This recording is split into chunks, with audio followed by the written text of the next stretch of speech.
Sa araw nga po pala ito mga kasagwan, nandito ako ngayon sa tulay kasi maglalatag ako ngayon ng trap. Titingnan muna natin yung ilalatag natin na trap ngayong araw. Iniwan ko muna yung trap ko dito sa ilalim ng tulay kasi nung isang araw sobrang liit ng tubig at ngayon medyo palaki na yung tubig kaya maglalatag na tayo. At meron din nga po pala akong nakita dito na naglalatag ng lambat. Tinanong ko nga po pala sila dito kung meron ba silang nahuling isda. Sabi nung isa niyang kasama, wala daw silang nahuling isda kasi medyo malakas yung tubig. Pinalikan ko nga po pala yung trap at tinilang ko kung kumpleto pa ba, pero kumpleto naman siya. Tiningnan ko din mga kasagwan yung sasakyan ko, baka sinakyan ng mga bata. Sa araw ng Sabado at Linggo dito kasi mga kasagwan, sobrang daming batang naliligo dito.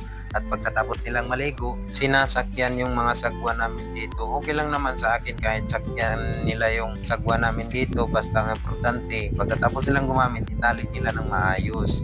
At sa punto nga po pala ito mga kasagwan, binalikan ko na yung mga trap para lagyan ng pain. Ang pain nga po pala natin dito ay laman loob ng bangus at saka tulingan. Hindi ko muna ako bumibili ng tamban kasi palagi na lang bumabaha. Nung isang buwan kasi mga kasagwan, season po siguro ng alimango, kaya tamban yung palaging pinapain ko. Pero ngayon palaging bumabaha, hindi muna ako bumili ng tamban. Kaya laman loob ng isda muna yung ipapain natin sa ngayon mga kasagwan. Shout out nga po pala sa lahat ng mga vendors dyan sa Luha Public Market. Maraming salamat po sa pagbibigay nyo sa aking ng pangpain para sa aking mga trap. At matatagalan tayo dito mga kasagwan kasi marami yung ilalatag natin ngayong araw na trap.